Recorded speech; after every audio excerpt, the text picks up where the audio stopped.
मुसलमानों को उनकी किसान, उनकी कमेरा पहचान के नाम पर वहां के हिंदुओं से एक कर देने वाले शख्सियत का नाम है चौधरी छोटू राम जैसा एक स्पष्ट दूरदर्शी वैचारिकी वाला एक कमेरा नेता अगर मिला होता तो हरियाणा पंजाब की तरह शायद यूपी बिहार का नारे वहां बैनर और पोस्टर पर लिखे हुए हैं, इस देश में दो ही वर्ग हैं, लुटेरों की जाति है और कमेरों की जाति।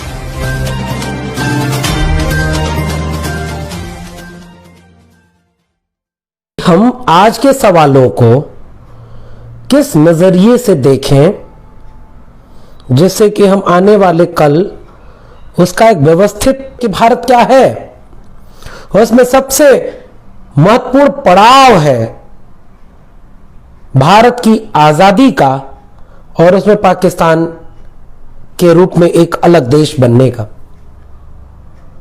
मेरा पहला सवाल आपसे यह है कि क्या चौधरी छोटू राम को इस देश की जंग आजादी में क्या भूमिका थी, इसको लेकर हरियाणा में भी एक आम समझ है क्या, सब लोग जानते हैं क्या?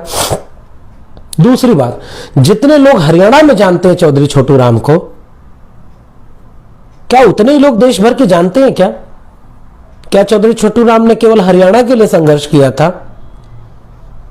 क्या चौधरी छोटू राम इस देश की जंग आजादी के अगुआ नायकों में शुमार होने की काबिलियत नहीं रखते थे क्या? क्या उनके शिक्षा दीक्षा में कोई दोष था, कमी थी?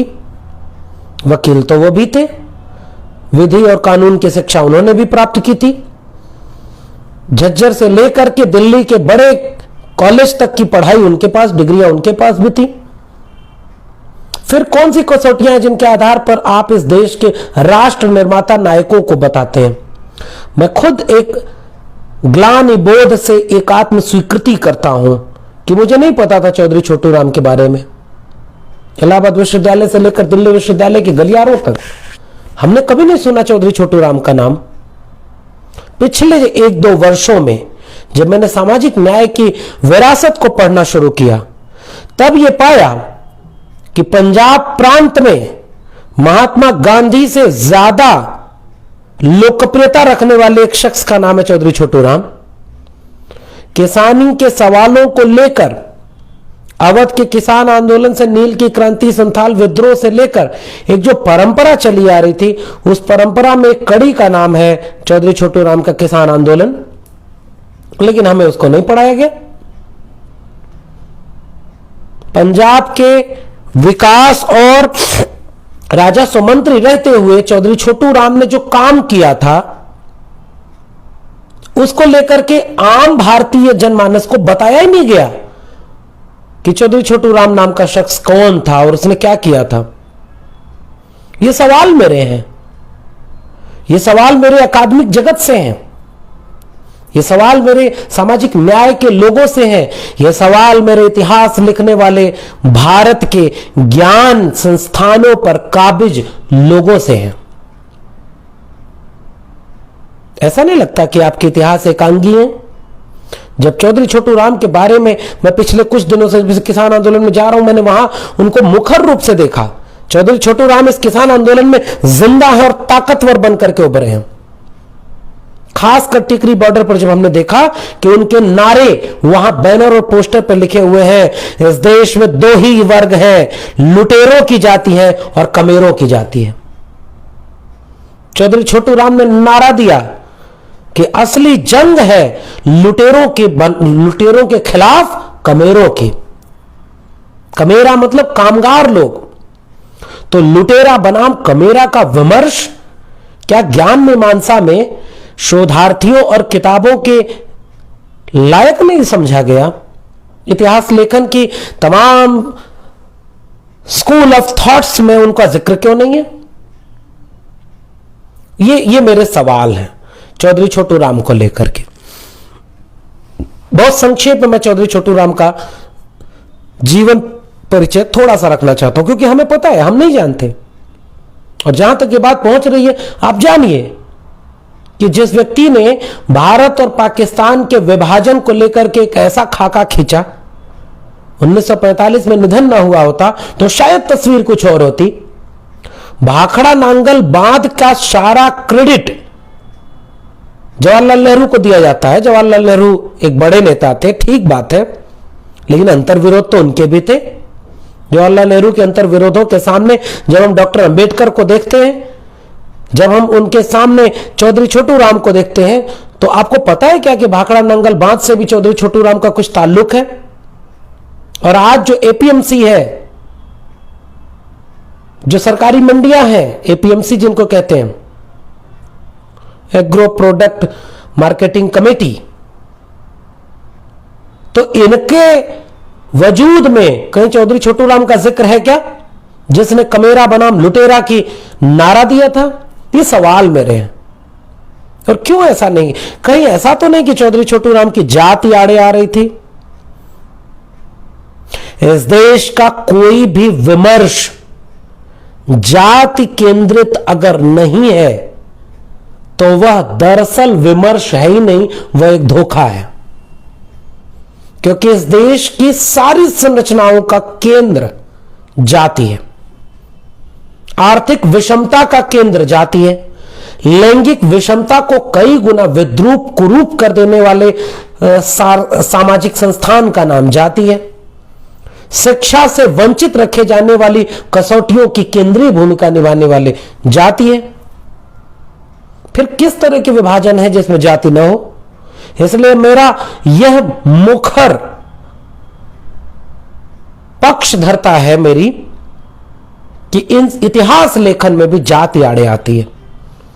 और कमेरों की लड़ाई लड़ने वाले, लुटेरों की मुखालफत करने वाले चौधरी छोटू राम की जाति आड़े आई। इसलिए चौधरी छोटू राम ले दे करके रोहतक झज्जर के आसपास के लोगों के बीच एक नेता का नाम बना दिया गया। किसान आंदोलन की बात होती तो पुराने लोग तो जानते हैं आज भी कि चौधरी छोटू राम कौन थे। एक वाकया बताता हूं आपसे कि चौधरी छोटू राम के को याद करते हुए प्रधानमंत्री नरेंद्र मोदी का एक ट्वीट आया और इसमें क्या लिखा गया था पता है? जाटों के नेता। ठीक बात है कि उन्होंने जाटों के नाम पर स्कूल बनाए, जाटों को एकजुट किया, जाटों के नाम पर राजनीतिक संस्थाएं बनाई, लेकिन उनकी लड़ाई क्या केवल जाटों के उत्थान की लड़ाई थी? आज जिस जाति, जिस तबके को सांप्रदायिक बनाने की कोशिश की जा रही है, चौधरी छोटू राम साझी शहादत, साझी विरासत से उसे हिंदू मुस्लिम एकता का एक नजीर बनाकर पेश कर रहे थे। क्यों नहीं इतिहास की किताबों में चौधरी छोटू राम का वह किस्सा है? तो उन्हें जाटों का नेता आप कह रहे हैं। प्रधानमंत्री पीएमओ का ट्वीट, और उस ट्वीट को डिलीट करना पड़ा। फिर यह दिक्कत है पूरे विमर्श की, पूरी चेतना की, समझदारी की, जिसमें जाति इतनी अहम भूमिका निभाती है कि हम किसे नायक मानेंगे, किसे नहीं मानेंगे, ये उसकी जाति के आधार पर तय करते हैं। अब मैं अपने जितने आरोप लगा रहा हूं, इन आरोपों का एक एक करके जवाब दे रहा हूं। सबसे पहले उस जीवन को समझिए, उस शख्स को समझिए जिसने इतने कम उम्र में इतना बड़ा काम किया, जिससे इतिहास ने उपेक्षित किया। 24 नवंबर 1881 को चौधरी छोटू राम का जन्म गढ़ी सांपला, जो तत्कालीन रोहतक जिले में पड़ता था, जो अब झज्जर में है, हरियाणा के रोहतक झज्जर के आसपास के इलाके में गढ़ी सांपला जगह है, जहां चौधरी छोटू राम का जन्म 24 नवंबर 1881 को हुआ था। इनका वास्तविक नाम राय रिछपाल था, लेकिन ये चूंकि सबसे छोटे थे अपने परिवार में, इसलिए इनको छोटू छोटू कह के पुकारा जाने लगा। तो स्कूल के मास्टर ने उस दस्तावेज में भी इनका नाम छोटू राम लिख दिया, इसलिए इनका नाम चौधरी छोटू राम पड़ गया। 1903 तक की एकदम प्राथमिक शिक्षा क्रिश्चियन मिशनरी स्कूल और गांव के आसपास के स्कूलों में हुई। और एक वाकया मिलता है कि अपनी शुरुआती शिक्षा दीक्षा के वक्त ही एक बार साहूकार ने, अपने इलाके के साहूकार ने इनके पिता को, जब ये साथ में थे तो पिता पुत्र को दोनों का अपमान बहुत बुरी तरह से किया था। और उस साहूकार के अपमान के चलते चौधरी छोटू राम बेहद क्रोधित हुए थे और उनके भीतर एक विद्रोही तेवर उस अपमान के खिलाफ खड़ा हो गया था। 1903 तक की प्राथमिक शिक्षा दीक्षा क्रिश्चियन मिशन स्कूल में हुई और 1903 के बाद चौधरी छोटू राम दिल्ली विश्वविद्यालय के एक प्रतिष्ठित कॉलेज सेंट स्टीफन कॉलेज में ग्रेजुएशन की पढ़ाई पढ़ने के लिए आते हैं। ग्रेजुएशन की पढ़ाई पढ़ने के दौरान और उसके पहले एक जिक्र बहुत अहम आता है कि क्रिश्चियन मिशन स्कूल में जब चौधरी छोटू राम अपनी पढ़ाई पढ़ रहे होते हैं, उस दरमियान छात्रावास के किसी मसले पर ये विद्रोह की आवाज उठाते हैं और उस समय उनके जीवन का पहला विद्रोह चौधरी छोटू राम का वहां पर देखने को मिलता है, जब वो क्रिश्चियन मिशन स्कूल के प्रांगण में विद्रोह की आवाज उठाते हैं। उसके बाद सेंट स्टीफन कॉलेज में 1905 में ग्रेजुएट होते हैं। डिग्रियां आड़े नहीं आती, देश के नायकों को उनका वाजिब जगह और इतिहास में जगह दिलाने के लिए कुछ और है जिसे मैं जाति कह रहा हूं। 1907 तक अपनी प्राथमिक शिक्षा दीक्षा पूरी करने के बाद चौधरी छोटू राम राजा रामपाल सिंह के सह निजी सचिव के पद पर काम करने लगे थे, राजा रामपाल सिंह। और उसी दौरान उन्होंने 1907 तक हिंदुस्तान समाचार पत्र के अंग्रेजी संस्करण का संपादन शुरू किया था। अंग्रेजी संस्करण का, हिंदुस्तान समाचार पत्र के अंग्रेजी संस्करण का संपादन किया था।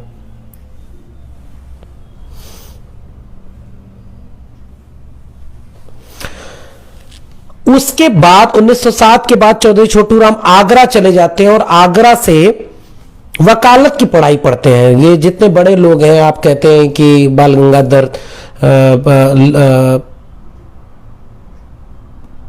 वल्लभ भाई पटेल, महात्मा गांधी, जवाहरलाल नेहरू, इन सारे लोगों को इस बारे में ये वकील थे, ये सारे लोग वकालत करके आए थे। चौधरी छोटू राम खुद एक अच्छे वकील थे। आगरा से वकालत की डिग्री हासिल की। 1911 में आगरा में जाट छात्रावास के अधीक्षक बनाए गए थे। जाट आर्य वैदिक संस्कृत हाई स्कूल रोहतक, इसकी स्थापना भी उन्होंने की। पहला स्कूल बनाया, स्कूलों के लिए लड़ते थे। आज जब भी मैं मंदिर मस्जिद की लड़ाई देखता हूं, आज जब मैं सांप्रदायिक होने की इन चीजों को देखता हूं, तो मुझे बार बार अपने सामाजिक न्याय के सारे पुरोधा याद आते हैं जिन्होंने कभी मंदिर मस्जिद की लड़ाई नहीं लड़ी। अधिकांश सामाजिक न्याय के पुरोधाओं ने शिक्षा को अपना बुनियादी आधार बनाया। चौधरी छोटू राम स्कूलों के लिए जाने जाते हैं, चौधरी छोटू राम छात्रावासों के लिए जाने जाते हैं, छात्रवृत्तियों के लिए जाने जाते हैं। और चौधरी छोटू राम ने अपने इलाके में स्कूलों को लेकर के बहुत शानदार चेन खड़ी की और आज उनकी विरासत के लोग बेपनाह उस नारे में शामिल हुए जा रहे, गर्व से कौम हिंदू है। और इस नारे का एक अगला वाक्य यह होता है कि गर्व से कहो कि हम मुस्लिम विरोधी हैं, हम सांप्रदायिक हैं। चौधरी छोटू राम को याद करना सांप्रदायिकता की जड़ में मट्ठा डालने जैसा है। मैं अभी बताता हूं कैसे, लेकिन याद रखिएगा इस बात को। चौधरी छोटू राम ने काम क्या किया था? स्कूलों के खोलने, फेलोशिप का काम है। 1910 से 15 के आसपास उन्होंने स्कूलों को लेकर के अपने इलाके में काम किया, लोगों को जागरूक किया और उस कौम को जिसका इतिहास कहा जाता था कि वो लुटेरों की कौम है, उसको चौधरी छोटू राम ने एक नया अर्थ दिया, नया आत्मविश्वास दिया कि हम कमेरा जातियां हैं, हम कामगार लोग हैं, हम शमशील लोग हैं और लुटेरे वो लोग हैं जो मेहनत कश नहीं है, हम मेहनत कश हैं। तो सारा वामपंथी विमर्श भी तो मेहनत कश का विमर्श है, तो फिर क्यों चौधरी छोटू राम के साथ नहीं खड़ा है? ये सवाल ज्ञान के सभी सत्ता प्रतिष्ठानों से पूछे जाएंगे। और तब उस कमेरी जाति के संघर्ष को याद करिए। 1915 में जाट गजट अखबार, जो हरियाणा का सबसे पुराना अखबार माना जाता है, उसका संपादन शुरू किया था चौधरी छोटू राम ने। और आप सब 5 जन में पढ़ रहे हैं, घर घर में आरएसएस की शाखाओं को अटेंड कर रहे हैं। इसलिए चौधरी छोटू राम आज सबसे महत्वपूर्ण है। घर घर चौधरी छोटू राम को पढ़वाइए। अखबारों का काम करते थे, शिक्षा का काम कर रहे हैं, जाट स्कूल, जाट छात्रावास, जाट फेलोशिप, इनके जरिए अपने लोगों को जागरूक कर रहे हैं। चाहते तो एक मंदिर बनाते, मंदिर की लड़ाई लड़ते, गर्व से कहो हम हिंदू हैं। चौधरी छोटू राम ने अखबार संपादित किया और अखबारों के जरिए लेख जो लिखते थे 1916 के आसपास स्वाधीनता आंदोलन में सीधे शरीक हो गए। और उस समय अंग्रेजों ने उनके लेखों के आधार पर चौधरी छोटू राम को अंग्रेजों ने भयानक व्यक्ति कहा था। इतना खतरनाक इनके लेख हैं जो भयानक है। इसका मतलब समझते हैं? राष्ट्र के लिए सांप्रदायिक और साम्राज्यवादी ताकतों के खिलाफ खड़े होने वाले शख्स का नाम है चौधरी छोटू राम, और जिसे अंग्रेजों ने भयानक व्यक्ति कहा। और उसके बाद एक वाकया हुआ, रोहतक के डिप्टी कलेक्टर ने चौधरी छोटू राम को देश निकाला का ऑर्डर दे दिया। और तब तक चौधरी छोटू राम अपने बचपन के संघर्ष से लेकर के आगरा के संघर्ष, मेरठ जोन के संघर्ष से लेकर के जब आयुर्वेदिक समाज से के साथ गठजोड़ करके हरियाणा में किसानों के बीच सक्रिय हो चुके थे, शिक्षा के जरिए, छात्रावासों के जरिए, छोटे छोटे आंदोलनों के जरिए। तब उनको फीडबैक दिया गया रोहतक के डिप्टी कमिश्नर को कि अगर एक चौधरी छोटू राम को अगर आप देश निकाला देते हैं तो इस पूरे इलाके का बच्चा बच्चा चौधरी छोटू राम बन जाएगा।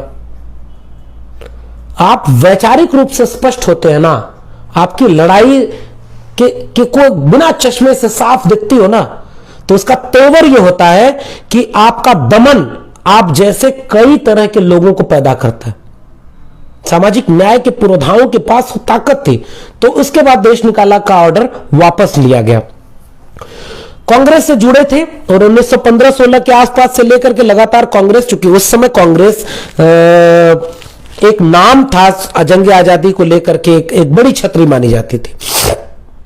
लेकिन कांग्रेस से वैचारिक मतभेद होने के बाद 1920 में चौधरी छोटू राम ने कांग्रेस छोड़ दी और उसके बाद अपने स्तर पर वहां संघर्ष करना शुरू किया। 1925 में आर्य समाज के प्रतिनिधि के साथ पुष्कर में किराया कानूनों के विरोध में बड़ी रैली का नेतृत्व किया था। थोड़ा थोड़ा उस शुरुआती दौर में कहीं कहीं दिक्कत भी मुझे समझ में आती है, जैसे जनेऊ बांटे गए थे इस कानून विरोध का, किराया कानून विरोध में जनेऊ भी बांटे गए थे। लेकिन मैं चौधरी छोटू राम को कहीं से भी हिंदुत्व के कलेवर में नहीं देखता हूं। वो हिंदुत्व के सो कॉल्ड हिंदुत्व के अपोज में खड़े हैं। ये एक महत्वपूर्ण बात है।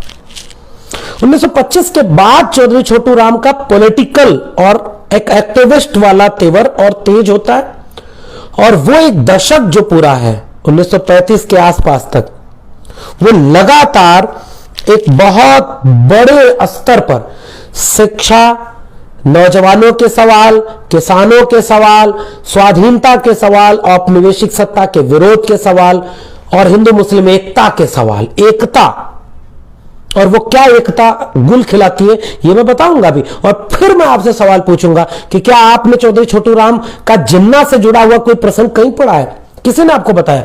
बड़े बड़े इतिहास लिखे जा रहे, तमाम किताबें लिखी जा रही, अच्छी बात है। महात्मा गांधी पर सैकड़ों हजारों किताबें होनी चाहिए, पढ़ना चाहिए। किताबों को लेकर मेरे मन में कोई दुराव नहीं। हजारों किताब लिखी जाए, नेहरू पर हजारों किताब लिखी जाए, अंबेडकर पर लिखी जाए, ये चौधरी छोटू राम जैसे लोगों पर क्यों नहीं किताबें लिखती? मैं एक किताब देखता हूं तो उसमें एक किताब का नाम बस मिलता है, वो कि नहीं, अभी मैं जिक्र करूंगा उसका। तो जिन्ना से जोड़ करके चौधरी छोटू राम का जो हिंदू मुस्लिम एकता का, और यही जिन्ना से सबसे बड़ा मतभेद उनका होता है। मुसलमानों को उनकी किसान, उनकी कमेरा पहचान के नाम पर वहां के हिंदुओं से एक कर देने वाले शख्सियत का नाम है चौधरी छोटू राम। और गांधी तक ने, मैं आता हूं उस प्रसंग पर, क्रमवार आऊंगा, कि गांधी तक ने इस बात को कबूल किया। सरदार पटेल ने बाकायदे इसको दर्ज किया है कि पंजाब की मुश्किल हो, विभाजन की त्रासदी हो, अगर चौधरी छोटू राम जिंदा रहे होते तो इसका नजारा कुछ और होता। आपको पढ़ा ही नहीं, मुझे तो नहीं पढ़ने दिया गया भाई किसी इतिहास की किताब में चौधरी छोटू राम के बारे में। तो वो जो 1925 के बाद का पूरा दशक है वो चौधरी छोटू राम के विस्तार का दशक है। और 1937 में चौधरी छोटू राम ने सर सिकंदर हयात खान के साथ यूनियनिस्ट पार्टी बनाई। यूनियनिस्ट पार्टी की सरकार 1937 में बनती है और पंजाब के पहले प्रधानमंत्री बनते हैं सर सिकंदर हयात खान।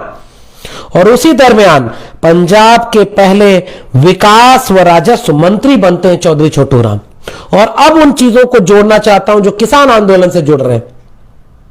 किसान आंदोलन के आज के सवाल कैसे चौधरी छोटू राम जैसे शख्सियत से जुड़ते हैं।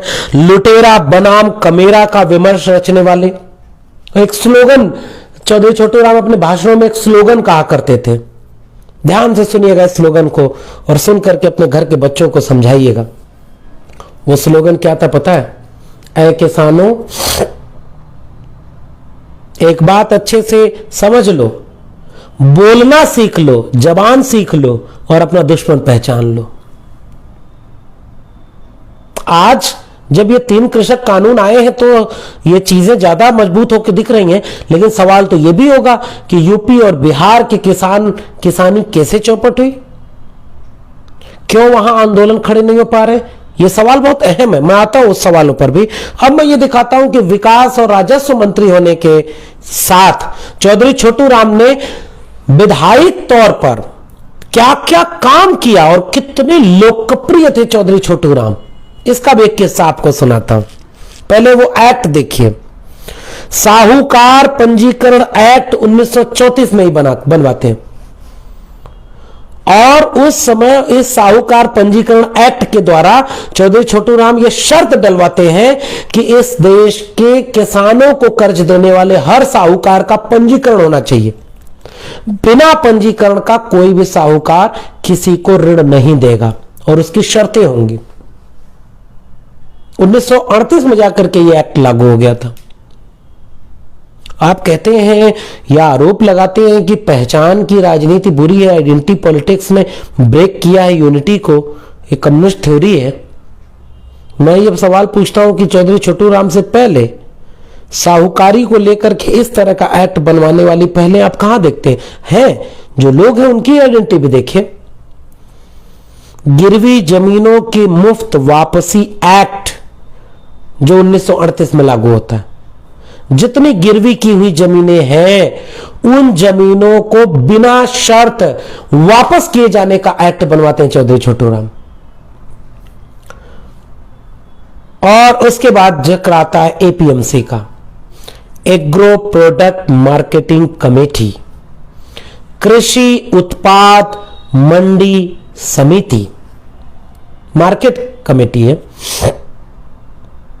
एपीएमसी। और इसको 1938 में चौधरी छोटू राम इस पूरे खांचे को क्रिएट करते हैं जो 5 मई 1939 को लागू की जाती है। एपीएमसी एक्ट, कृषि उत्पाद मंडी समिति एक्ट जो 1929 को 5 मई को लागू करता है। और पता है इस एपीएमसी के जरिए चौधरी छोटू राम ने कॉन्सेप्ट क्या दिया था कि ये जो किसानों की उत्पाद है वो खेतों में कोई चीज पैदा करते हैं और फिर वहां से वो बेचने की प्रक्रिया, इसके बीच में जितनी चेन है, इस चेन के जरिए जितनी जगह पर उनसे लूट होती है, बिचौलिए की संस्कृति से लेकर के, भाई प्रोसेस है, एक उत्पाद है, वो खेतों से बाजार तक पहुंचेगा, उसकी लागत कितनी होगी, उसका बिक्री मूल्य कौन तय करेगा और उस मूल्य पे उसका मुनाफा कैसे तय होगा कि जिससे उसके श्रम का मूल्य भी मिले। और फिर चौधरी छोटू राम ने एपीएमसी एक्ट बनवाया कि इस मंडी समिति में ये एक सरकारी संस्थान होंगे जिनके जरिए इन किसानों की लागत और श्रम की लागत उसमें इंक्लूड थी और उसको सुनिश्चित किया जाएगा और यह जिम्मेदारी सरकार की है। आज जो किसान आंदोलन चल रहा है उसके जरिए एपीएमसी एक्ट में बदलाव किया जा रहा है और जो सरकारी मंडी है उसके साथ साथ प्राइवेट मंडी भी होगी। सरकारी मंडी पर टैक्स लगता है, प्राइवेट मंडी जो नई अंबानी और अडानी की मंडियां जो हरियाणा और पंजाब में खोली जा चुकी है, ध्यान से समझिएगा, ऐसा नहीं है कि अभी खोली जाएंगी, नो, वो सब काम चल रहा है। अरे गर्व से कहिए आप हिंदू हैं, बाकी सब काम चल रहा है। रेलवे बेचने से लेकर के सारे जो पीएसयूज हैं, पब्लिक सेक्टर यूनिट है, सब बिक रहा है। नारा याद रखिएगा, सौगंध मुझे इस मिट्टी की, मैं देश नहीं बिकने दूंगा। तो एपीएमसी एक्ट में जो बदलाव किया गया, उसके जरिए प्रावधान लाया गया है कि प्राइवेट मंडियां भी खोलेंगी जिन पे कोई टैक्सेशन नहीं होगा, और उन प्राइवेट मंडियों को यह कहा जा रहा है कि वह किसानों को नए विकल्प देंगे। लेकिन उन मंडियों के जरिए चौधरी छोटू राम के इस पूरे कॉन्सेप्ट को समझेंगे तब आप पाएंगे कि दरअसल एपीएमसी ने इन किसान, कामगार, कमेरा जातियों को, बहुजन जातियों को जो एक सुरक्षा और आर्थिक सुरक्षा प्रदान की थी, उसको विनाश करने की यह काम की जा रही। इसलिए किसान लड़ रहे हैं, और जहां एपीएमसी बची हुई है वहां उनका लाभ उन किसानों को मिल रहा है। और उन किसान जातियों में अधिकांश जातियां बहुजन है। दलित, पिछड़े, आदिवासी, पसमानदा तबके के ही 90% से ज्यादा लोग किसानी पेशे में हैं। इसलिए कृषि का सवाल मूलतः सामाजिक न्याय का सवाल है, इसमें कोई कंफ्यूजन नहीं होना चाहिए।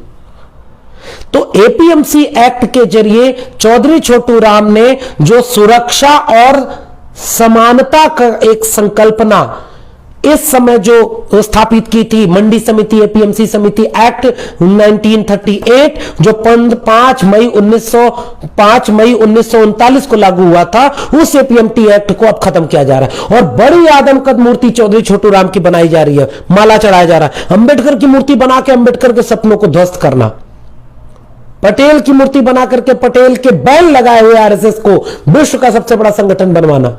चौधरी छोटू राम की बड़ी सी मूर्ति, अभी प्रधानमंत्री उसका उद्घाटन करने गए थे पिछले दिनों, और उसी समय ट्वीट में लिख दिया था, जाट नेता और ब्राह्मण पूरे ब्रह्मांड का नेता होगा।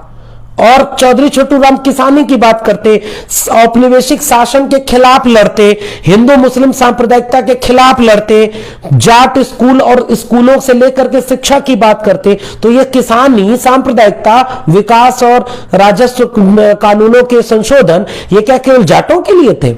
किसने इतिहास लिखने की तमीज आपको दी कि आप उन्हें जाट नेता कहते हैं? आज भी ये जितने बहुजन हैं, इन सबको उनकी जातियों का नेता बनाया जाता है। उनकी जाति वाले खुश भी होते हैं, उनकी जाति वाले बड़े नाराज भी होते हैं कि तुम चौधरी छोटू राम का नाम कैसे लेते हो। ये है विभाजन, अंदर अंदर जहर फैलाना और बाहर से नारा देना, गर्व से कहो तुम।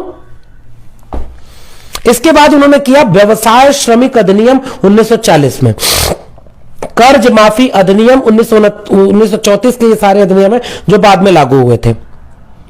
और इस समय आजीविका के साधनों की नीलामी बैन करवाई थी चौधरी छोटू राम ने, कि जो कर्ज माफी है, जो कर्ज माफी के कानून है, उनको लेकर के कहा गया था कि जब कभी अगर कोई चीज की नीलामी भी करेंगे आप, तो आजीविका के साधनों की नीलामी नहीं करेंगे। और चौधरी छोटू राम को किसानी पेशे और कमेरे जातियों का दर्द पता था, तो चौधरी छोटू राम ने पता है कैसे क्या क्या क्या क्लॉजेस बनवाए थे कि जितने पशु हैं, जो आजीविका के साधन से जुड़े हुए पशु हैं, उन पशुओं को हम अपनी पूंजी के साथ मानेंगे और उनकी नीलामी आपके नहीं होने देंगे।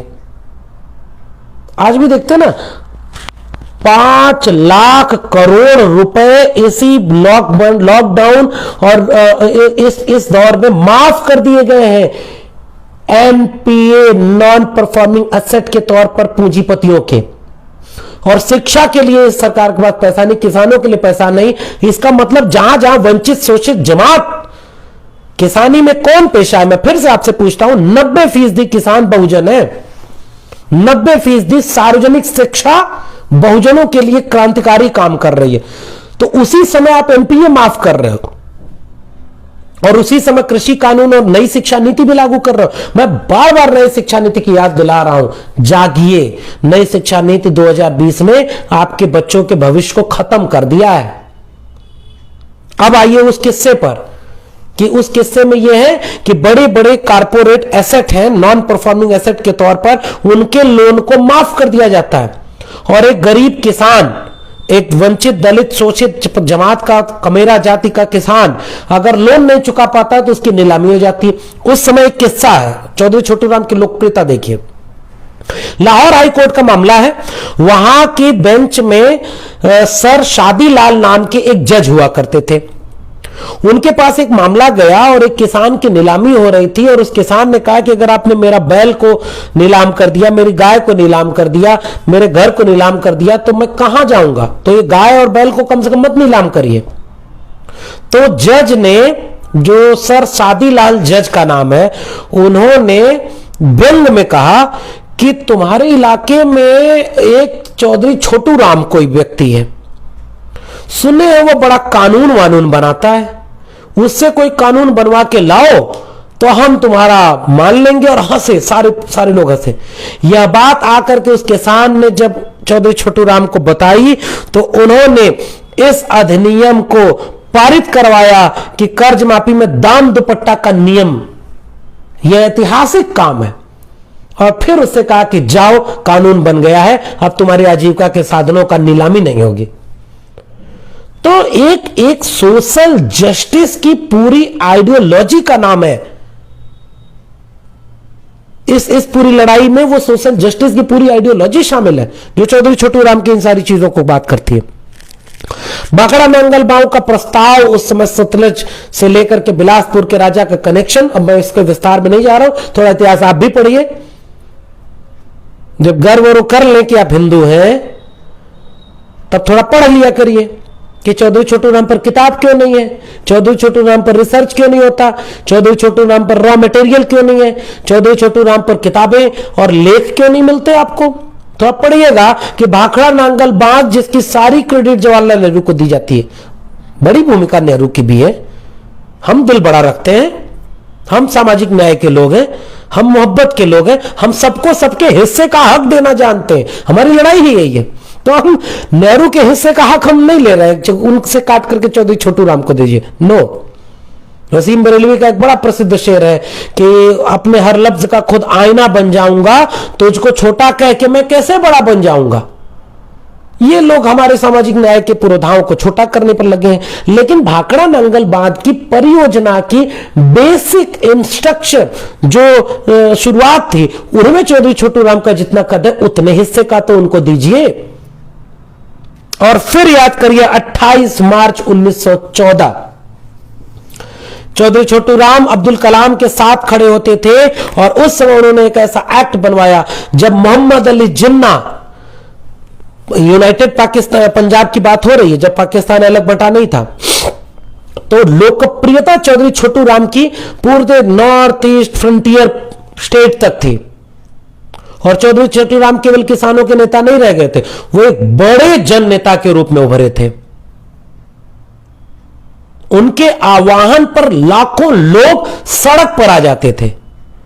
एक वाकया है कि अंग्रेज वायसराय से बात हो रही थी और उसने कहा कि चौधरी छोटू राम ने यह शर्त रखी थी कि लगान क्या होगा और ये कर्ज की वैल्यूज क्या होंगी, इसको आप इस तरह निर्धारित कर रहे हैं, किसानी चौपट हो जाएगी। उसने कहा नहीं, कानून तो बन गया। चौधरी छोटू राम उस अंग्रेज अधिकारी के सामने अपने साथ वाले व्यक्ति को यह कहते हुए उठे कि सारे किसानाना यह आंदोलन, यह संदेश दे दो कि अपने खाने भर का अनाज रख लो और बाकी सारी फसल में आग लगा दो। तुरंत उस अंग्रेज अधिकारी के सिपह सालारों ने, जो यहां के लोग थे, उन्होंने तुरंत उनको बताया कि ये चौधरी छोटू राम को आप कोई मामूली आदमी मत समझिए, इसके आह्वान पर सारे किसान अपनी फसलों को आग लगा देंगे। और तब वो कानून में संशोधन किया गया और उनके जो लगान का शुल्क था वो फिर किसानों के हित में बनाया गया। ये मेरा कहने का मतलब यह है कि एक जो वैचारिकी है, उस वैचारिकी का असल मानी होता है कि वैचारिकी स्पष्ट हो तो वह आम जनता के नस नस तक जाती है। और चौधरी छोटू राम ने यह करके दिखाया। इसी वजह से जो ये किस्सा मिलता है कि 28 मार्च 1914 को जब जिन्ना इस बात की मुखालफत कर रहे थे कि मुसलमान तबके को के भीतर, जब जिन्ना ने देखा कि वो चौधरी छोटू राम के प्रभाव में ज्यादा है, तो जिन्ना ने एक रैली बुलाई बहुत बड़ी पंजाब फ्रंटियर, सिंध और पंजाब के इलाके में, और उसमें यह अपील की कि मुसलमानों तुम्हारी पहचान एक है। जैसे आजकल के लोग कहते हैं हिंदुओं जागो, तुम एक हो, तुम ये हो, तुम वो हो। और उस समय एक कानून बनवा करके, उस समय का किस्सा जो मिलता है कि उसको अखबारों ने लिखवाया कि जिन्ना का कान पकड़कर पंजाब से बाहर निकलवाने का काम चौधरी छोटू राम ने किया था, क्योंकि चौधरी छोटू राम ने किसानी के नाम पर तमाम कमेरा जातियों को एकजुट किया था, जिसमें हिंदू भी थे और मुसलमान भी थे। वहां कोई सांप्रदायिक आग उस पूरे इलाके में जब तक चौधरी छोटू राम थे तब तक नहीं फैल पाई। यह है चौधरी छोटू राम की ताकत। उस व्यक्ति को यह पता था, उस व्यक्ति ने एक स्लोगन दिया कि अपनी जाति के नाम पर अगर तुम गोलबंद होगे तो तुम्हें बिखेरना आसान होगा, तुम अपने पेशे के नाम पर गोलबंद हो। और चौधरी छोटू राम ने पेशे के नाम पर गोलबंद किया था, कमेरा जाति। उन्होंने कहा जाति तुम्हारी और कोई नहीं है, तुम सब की जातियां कमेरा है। और ये सारे लोग जो काम नहीं करते, तुम्हारे श्रम का शोषण करते हैं, वो सब लुटेरे हैं। तो तुम सारे लोगों की पीड़ा एक है, और उसको लेकर के चौधरी छोटू राम ने किसानी को एक बड़ी कमेरी जाति, शमशील जातियों को एकजुट करने का बड़ा काम किया। इस पूरे फलक पर जब आप देखते हैं कृषि के प्रश्नों को, तब आप देखते हैं कि ये 3 कानून, फिर से आसान भाषा में समझ लिए, तीनों कानून में पहला कानून यही है, मंडी तोड़ो एमएसपी छोड़ो कानून। और इसलिए उस इलाके में देखेंगे आप, हरियाणा और पंजाब के इलाके को सबसे ज्यादा फायदा कैसे हुआ? हरित क्रांति के प्रावधानों से। और हरित क्रांति के प्रावधानों और खेती के जोत के आकार के बड़े होने के चलते, पूंजी के बुनियादी आधार के चलते, कृषि तकनीक के चलते एक साथ जो लाभ मिला वो उस हरियाणा और पंजाब की पूरी बेल्ट को मिला। और आज जो किसान आंदोलन आप दिल्ली के चारों ओर देख रहे हैं, इसका सबसे बड़ा श्रेय अगर किसी को जाता है तो उसमें सबसे आगे ऊपर जो नाम लिखा रहेगा, चौधरी छोटू राम का लिखा रहेगा। काश, मैं तो एक भावुक होकर के एक बात कहूं, यूपी बिहार जैसे इलाकों को जहां लोग हैं, जहां जिन्ना किसानी को लेकर के बड़े बड़े आंदोलन हुए, अवध के किसान आंदोलन को मैं नहीं बोल रहा, लेकिन फिर भी मैं कह रहा हूं चौधरी छोटू राम जैसा एक स्पष्ट दूरदर्शी वैचारिकी वाला एक कमेरा नेता अगर मिला होता तो हरियाणा पंजाब की तरह शायद यूपी बिहार का दृश्य कुछ और होता। तो एपीएमसी छोड़ो, एमएसपी छोड़ो, एपीएमसी तोड़ो कानून जो आया है, कृषक कानून नंबर 1, उसकी वापसी का सवाल सामाजिक न्याय का सवाल है। और हमारा अब कहना यह होना चाहिए, गांव गांव लोगों को यह समझाना चाहिए कि भाई हमारे जिले में एपीएमसी क्यों नहीं है। मैं पूर्वी उत्तर प्रदेश के आजमगढ़ जिले से आता हूं। आजमगढ़ में एक मंडी है और उस मंडी की कीमत हम जानते हैं, लेकिन उस मंडी की हालत क्या है? सरकारी स्कूलों और सरकारी विश्वविद्यालयों जैसी हालत बना दी गई। तो ये सब जो स्कूल, कामगारी, इन सबके पेशे का नुकसान किसको है? उन्हीं को जिनके लिए इस समय नारा दिया जाता है, गर्व से कहो तुम हिंदू हो। तो बिहार में 2006 में एपीएमसी एक्ट को डिस्ट्रॉय करने के बाद बिहार के किसान पंजाब और हरियाणा में जाकर मजदूर क्यों बने, इसका उदाहरण क्यों नहीं दिया जाता? तो ये पहला कानून इसीलिए किसान कह रहे हैं कि इसको बिना वापस लिए हम इस आंदोलन को बंद नहीं करें। ताकत लीजिए उससे। दूसरा कानून क्या कह रहा है? कारपोरेट खेती। चौधरी छोटू, अब चूंकि वक्त बहुत ज्यादा हो गया तो मैं संकेत में कुछ बातें कह रहा हूं और फिर से कह रहा हूं, चौधरी छोटू राम पर बहुत सारी बातें हैं। और चौधरी छोटू राम ने उस समय कहा था, जोत जिसकी है उससे उसका हक नहीं छीना जा सकता। और दूसरा कानून जो इस समय कृषि कानून बनाकर लाया गया है, वह कानून ही कारपोरेट खेती का है।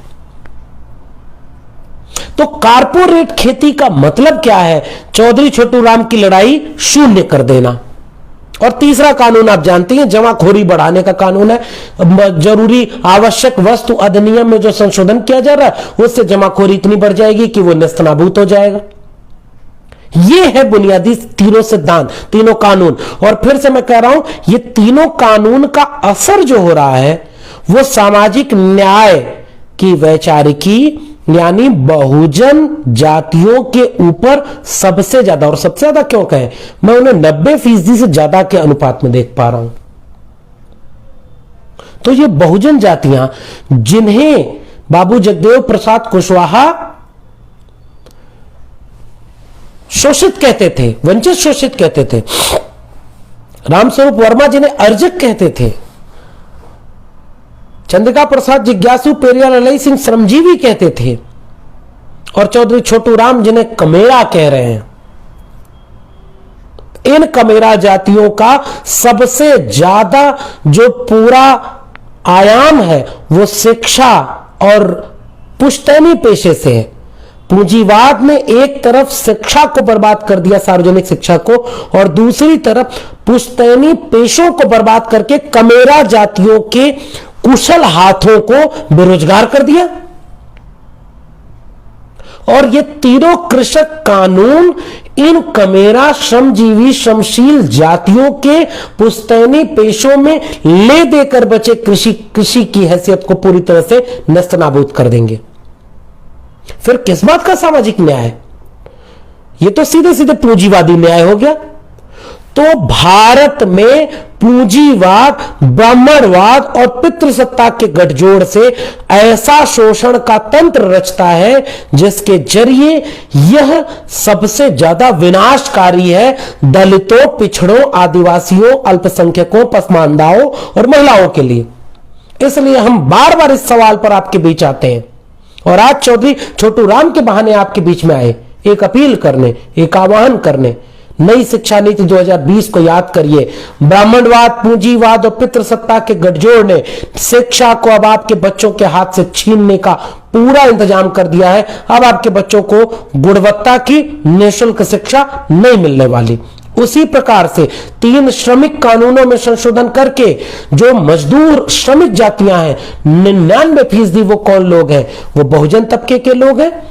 और इन 3 कृषक कानूनों के जरिए, जिसमें 95 से 98% बहुजन तबके के लोग हैं, इन कानूनों में संशोधन करके उसी ब्राह्मणवाद, पूंजीवाद और पितृसत्ता के गठजोड़ ने आज भारत के वंचितों, शोषितों, कमेरा जाति के लोगों से हमेशा हमेशा के लिए वे अवसर छीन लिए जिनकी लड़ाई एक जमाने में चौधरी छोटू राम, डॉक्टर भीमराव अंबेडकर, डॉक्टर राम मनोहर लोहिया, चंद्रिका प्रसाद जिज्ञासु, पेरियार ललई सिंह यादव, ईवी रामास्वामी पेरियार, ज्योतिबा फूले, सावित्रीबाई फूले, फातिमा शेख, छत्रपति शाहू जी महाराज, अब्दुल कयूम अंसारी, आसिम बिहारी, बिरसा मुंडा, जयपाल मुंडा, सिद्धू कानू ने लड़ी थी। जिस लड़ाई को मान्यवर कांशी राम से लेकर के फूलन देवी तक ने लड़ा, आज आपके बच्चों के हाथ से ये सारी चीजें छीनी जा रही हैं। इसलिए जब गर्व कर लिया करिए अपने घर में जहरीली टीवी, अरे इतने दिन से चल रहा है चैनल, एक टीवी प्रोग्राम बताइए जिसमें चौधरी छोटू राम पर आधे घंटे का कोई एपिसोड किया गया हो। किसान आंदोलन चल रहा है ना, एक कोई टीवी चैनल बताइए जिसमें चौधरी छोटू राम के, अभी तो मैंने 4-5 एक्ट का ही जिक्र किया है, दर्जनों एक्ट हैं जिनको चौधरी छोटू राम ने किसानी में क्रांतिकारी बदलाव लाने के लिए स्टेब्लिश किया था। वक्त कम है इसलिए मैंने उन सारे एक्ट को छोड़ दिया। और इस तरह से चौधरी छोटू राम जिस शख्सियत का विजन एक secular, democratic, progressive Indian democracy के रूट को, नेशन बिल्डिंग प्रोसेस को सबसे ज्यादा मजबूत करने वाला था, उसे इस देश की पीढ़ियों को बताया ही नहीं गया कि चौधरी छोटू राम किस शख्स का नाम है।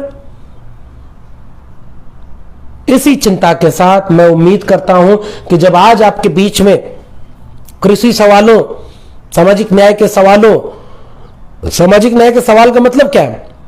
रोटी, कपड़ा, मकान बुनियादी सुविधा है मनुष्य होने की, लेकिन रोटी, कपड़ा, मकान से वंचित कौन है? बहुजन 90%। और आज इन 3 बुनियादी जरूरतों में 3 चीजें और जुड़ गई हैं। रोटी, कपड़ा, मकान के साथ शिक्षा, स्वास्थ्य, रोजगार। तो ये 6 चीजें हैं, 6 सूत्र हैं, 6 उंगलियों पर गिनिएगा। शिक्षा, स्वास्थ्य, रोजगार, रोटी, कपड़ा, मकान।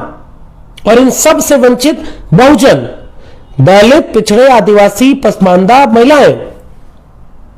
और इनके बीच जब रोजगार की बात होती है तो कृषि सवालों की, श्रमिकों की बात होगी, और जब जब इनकी बात होगी तब तक ये कहा जाएगा कि सामाजिक न्याय की बात हो रही है, क्योंकि सामाजिक न्याय का अर्थ है आर्थिक न्याय, सामाजिक न्याय, लैंगिक न्याय। अपना चैनल, आपका चैनल, समाज का चैनल, देश का चैनल एनबी न्यूज 24/7 को आप लाइक करें, सब्सक्राइब करें और ज्यादा से ज्यादा इसकी वीडियो को शेयर करें, ताकि हर खबर को मैं आप तक आसानी से